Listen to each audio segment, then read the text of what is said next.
स्वागत है आप सबका आपके अपने चैनल माँ की रसोई से में। कैसे हैं आप सब? जल्दी से माता रानी का जयकारा लगाएं और कमेंट सेक्शन में जय माता दी ज़रूर लिखें। दोस्तों, नवरात्रि में कन्या पूजन या कंजिका पूजन का बहुत महत्व है। नवरात्रि के दिनों में कन्याओं को देवी का रूप मानकर आदर सत्कार करने और भोजन कराने से माता की कृपा प्राप्त होती है। शास्त्रों के अनुसार हवन, जप और दान से देवी इतनी प्रसन्न नहीं होती जितनी कन्या पूजन से होती हैं। कन्या सृष्ट सृजन श्रृंखला का अंकुर होती है। वह पृथ्वी पर प्रकृति स्वरूप माँ शक्ति का प्रतिनिधित्व करती है। अतः मनुष्य प्रकृति रूपी कन्याओं का पूजन करके साक्षात भगवती माता की कृपा प्राप्त करता है। कन्याओं में माँ दुर्गा का वास होता है। उन्हें हमें माँ दुर्गा मानकर हम उनका पूजन करते हैं। वैसे तो नवरात्र पर्व के किसी भी दिन किया जा सकता है, रोज भी किया जा सकता है, लेकिन विशेषकर लोग अष्टमी, महाअष्टमी और महानवमी को करते हैं। श्रेष्ठ माना जाता है कन्या पूजन इस दिन। अब कन्या पूजन का अर्थ है 8 वर्ष से छोटी कन्याएं। लेकिन जैसा कि आप सबको पता है, हम सबको पता है कि कैसा समय चल रहा है, कोरोना का समय चल रहा है और लोग अपने बच्चे बाहर भेजना नहीं चाहते, कोई बुलाना भी नहीं चाहता। वैसे तो बहुत सारी चीज़ें खुल गई हैं, लेकिन फिर भी थोड़ा सा मन में एक डर का माहौल है। तो अगर आप नहीं बुलाना चाहते हैं कन्याओं को घर में, तो फिर क्या करें, कैसे करें कन्या पूजन?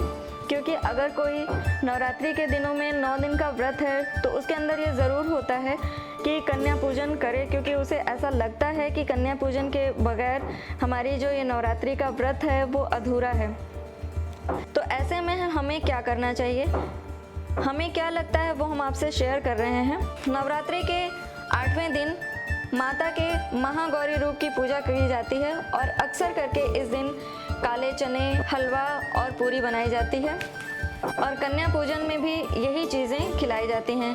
कन्याओं के पैर धोए जाते हैं, महावर लगाया जाता है, तिलक कराया जाता है, माला पहनाकर और चुनरी उड़ाकर आदर सत्कार के साथ उन्हें बिठाकर ये जो प्रसाद हमने बनाया है काले चने, हलवा और पूरी का, उन्हें प्रसाद रूप में खिलाया जाता है।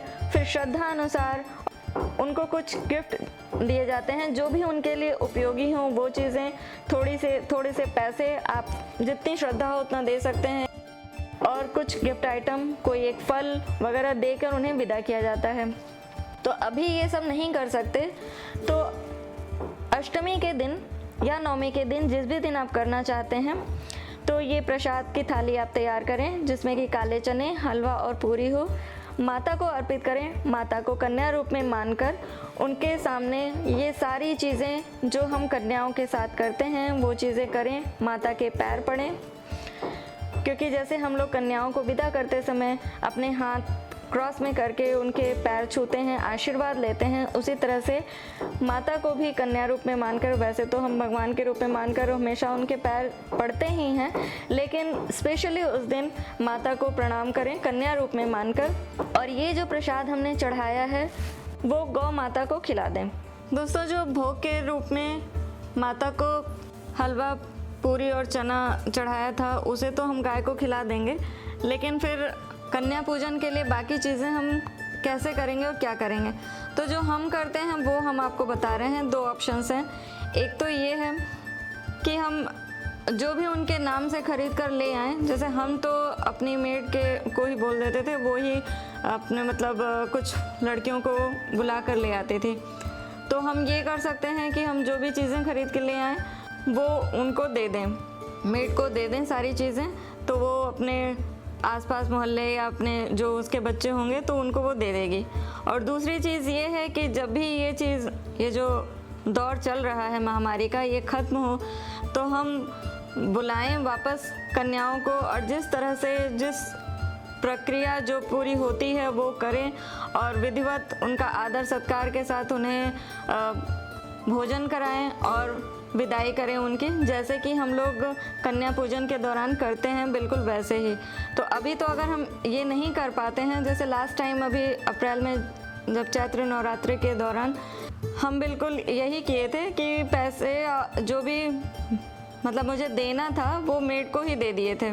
दूसरी चीज़ ये कर सकते हैं जब खुलेगा तब, लेकिन अभी तो ये दूसरा नवरात्रि भी आ गया और अभी तक तो ऐसा कुछ दिखाई नहीं दे रहा है। तो ये तो मेरा एक्सपीरियंस रहा। आप कैसे करते हैं और आप पिछले बार कैसे किया था, इस बार क्या सोच रहे हैं करने के लिए, वो ज़रूर हमारे साथ शेयर करिएगा। दोस्तों वीडियो अगर ज़रा भी हेल्पफुल लगी हो तो प्लीज़ लाइक कर दीजिएगा। माता रानी हम सब पर कृपा बनाए रखें। जय माता दी।